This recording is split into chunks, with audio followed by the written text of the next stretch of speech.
तो मैं आपको भौतिक विज्ञान का अध्याय 3 वैद्युत विभव इलेक्ट्रिक पोटेंशियल पढ़ाने जा रहा हूँ।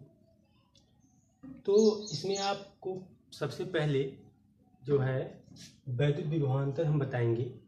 वैद्युत विभवांतर क्या होता है? वैद्युत विभवांतर बताने से पहले हम आपको कुछ बेसिक तथ्य बताते हैं। बेसिक तथ्य क्या है?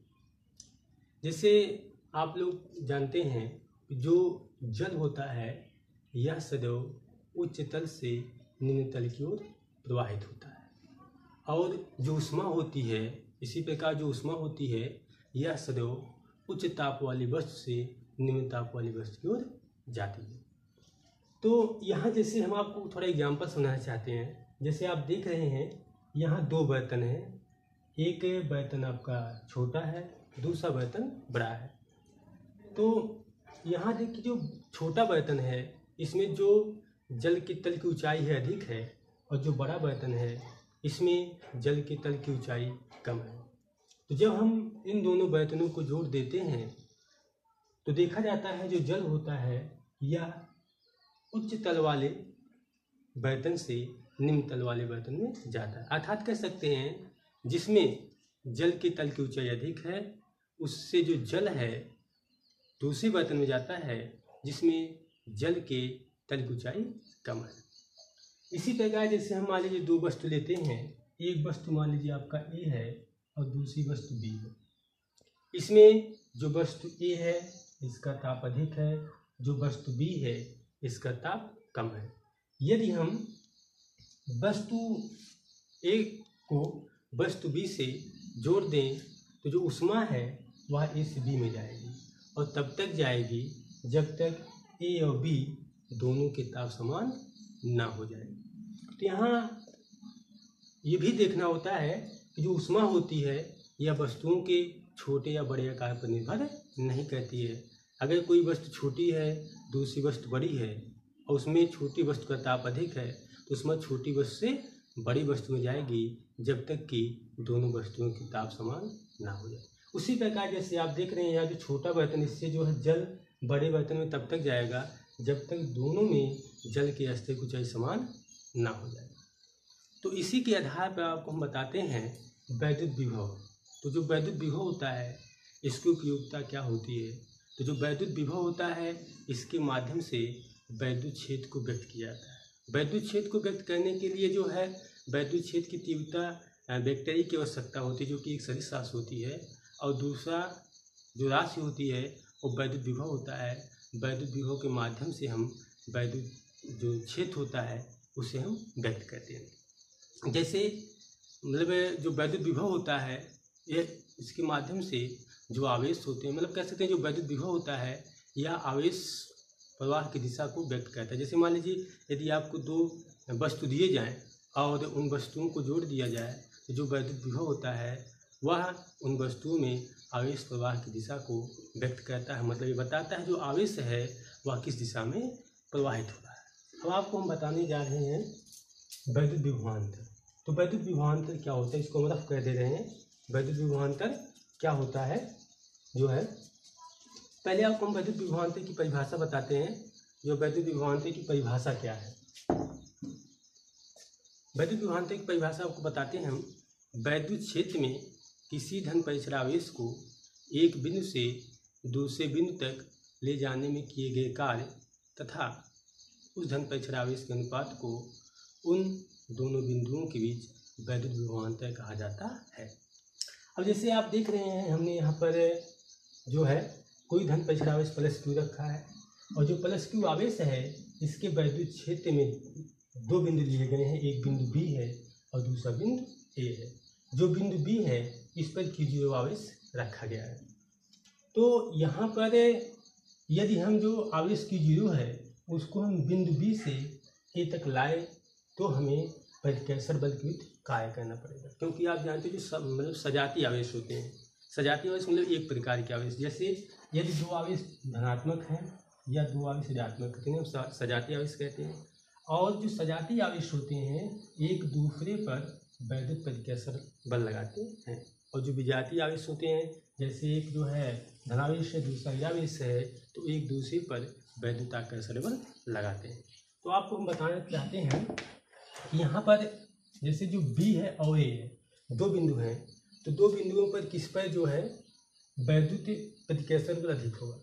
यहाँ पर जो बिंदु बी है वह प्लस जो क्यू आवेश है इससे अधिक दूरी पर है, तो बी पर जो वैद्युत प्रतिकर्षण बल है वह जो है कम होगा, और जो बिंदु ए है वह क्यू के समीप है, इसलिए इस पर वैद्युत प्रतिकर्षण बल अधिक होगा। जैसे आप जानते हैं वैद्युत बल F = होता है 1/4πε0 Q1 × Q2/r², ये वैद्युत बल होता है। तो आप देख रहे हैं अगर जैसे 1/4πε0 और Q1 × Q2 ये जो आपके अचर राशि हैं, जो F है वो R पर निर्भर करेगा।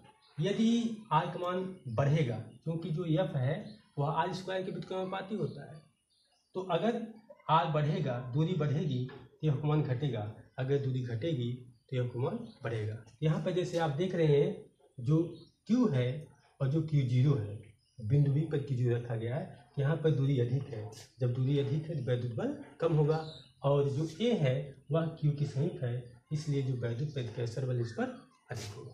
तो आप समझ गए होंगे कि जो बिंदु B है इस पर वैद्युत प्रतिकर्षण बल कम है, जो बिंदु A है इस पर वैद्युत प्रतिकर्षण बल अधिक है। अब कैसे अधिक है, ये दूरी पर निर्भर करता है, यहाँ से मैंने आपको समझा। अब आपको हम बताना चाहते हैं कि इन दोनों बिंदुओं में किस पर वैद्युत विभव अधिक होगा, किस पर वैद्युत विभव कम होगा।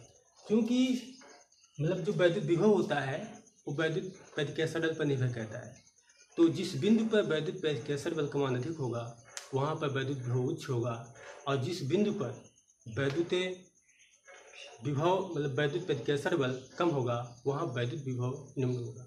तो आपको हम बता चुके हैं जो बिंदु ए है इस पर जो वैद्युत प्रतिकर्षण बल है वह अधिक है, इसलिए यहाँ पर विभव उच्च होगा, और जो बिंदु बी है इस पर वैद्युत प्रतिकर्षण बल कम है, जिसके कारण बिंदु बी पर विभव निम्न होगा।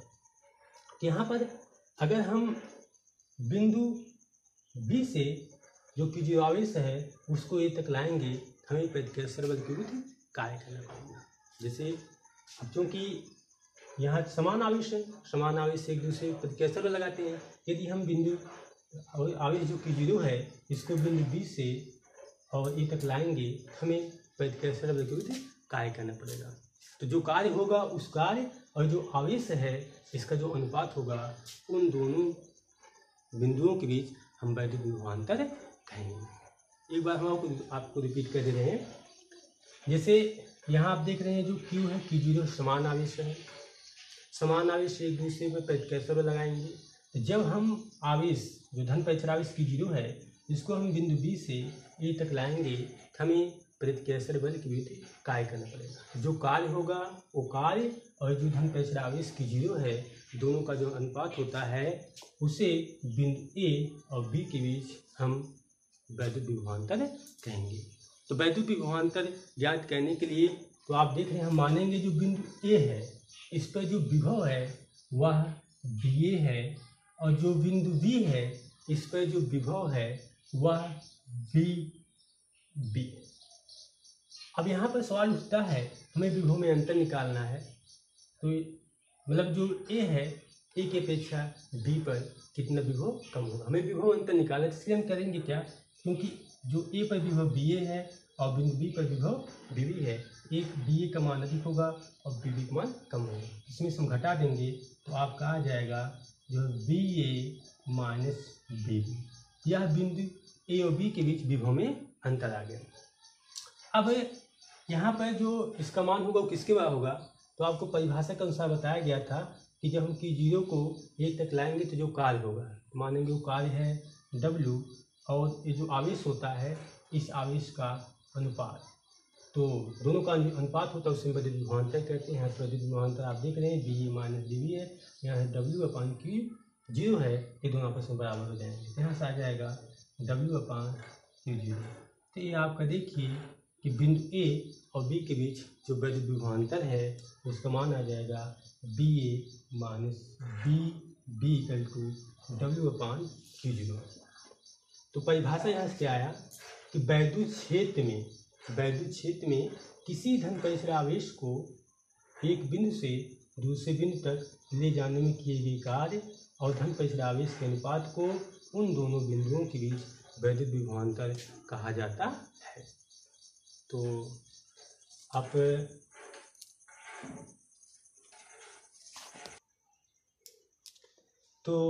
आप देख रहे हैं बिंदु O पर प्लस क्यू आवेश रखा गया है और इसके वैद्युत क्षेत्र में दो बिंदु A और B हैं। B पर Q0 आवेश रखा गया है। यहाँ माना कोई धन परिसर आवेश Q जिसके वैद्युत क्षेत्र में दो बिंदु A तथा B है और जो बिंदु V है इस पर Q0 आवेश को रखा गया है। तो अब परिभाषा आपको हम बता देते हैं। परिभाषा वैद्युत विभवांतर क्या होता है। आप देख रहे हैं वैद्युत क्षेत्र में किसी धन परिसर आवेश को एक बिंदु से दूसरे बिंदु तक ले जाने में किए गए कार्य तथा उस धन परिसर आवेश के परिमाण के अनुपात को उन बिंदुओं के बीच वैद्युत विभवांतर कहते हैं। तो आप जानते हैं यदि यहाँ जो Q0 आवेश है यदि Q0 आवेश को बिंदु B से A तक लाएं तो हमें प्रतिकर्षण बल के विरुद्ध कार्य हमने मान लिया जो कार्य होगा वो W होगा। और आप देख रहे हैं क्योंकि वैद्युत विभवांतर की जो परिभाषा उसके अनुसार जो किया गया कार्य W है और जो आवेश Q0 है इनका जो अनुपात होगा इसे हम वैद्युत विभवांतर कहेंगे। लेकिन ये जो वैद्युत विभवांतर हमने दो बिंदुओं बीच निकाला है A और B पर, हमने मान लिया A पर जो वैद्युत विभव है वह VA है और बिंदु B पर जो वैद्युत विभव है वह VB है। तो इनके बीच विभव अंतर कितना होगा। A पर विभव उच्च होगा, B पर कम हो निम्न होगा, कम होगा, क्योंकि यहाँ पर प्रतिकर्षण ज़्यादा है और B पर प्रतिकर्षण कम है। यहाँ विभवांतर हो जाएगा BA माइनस BB जो कि W/Q0 प्राप्त होगा। तो यहाँ से आप देख रहे हैं वैद्युत विभवांतर BA माइनस BB बराबर हो गया W/Q0। एक बात और हम आपको बताना चाहते हैं जो है मतलब जो आवेश होते हैं वो किस दिशा से किस दिशा में गति करते हैं।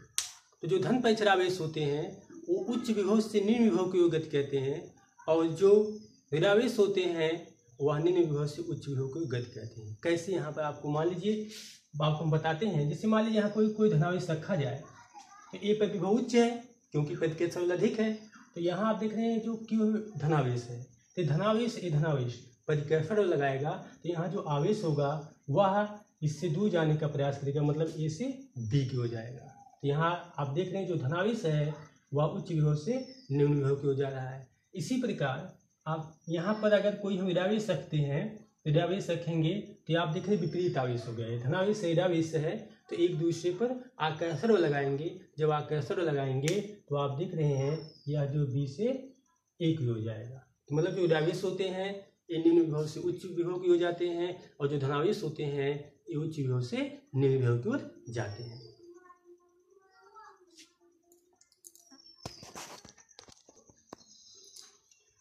तो धन आवेश उच्च विभव से निम्न विभव की ओर गति करते हैं और ऋण आवेश निम्न विभव से उच्च विभव की ओर गति करते हैं। और यहाँ पर आपको ये भी ध्यान देना है जिस बिंदु पर प्रतिकर्षण बल अधिक होता है वहाँ जो है उच्च होता है और जिस बिंदु पर प्रतिकर्षण बल कम होता है वहाँ विभव निम्न होता है। अब आप स्क्रीनशॉट ले सकते हैं।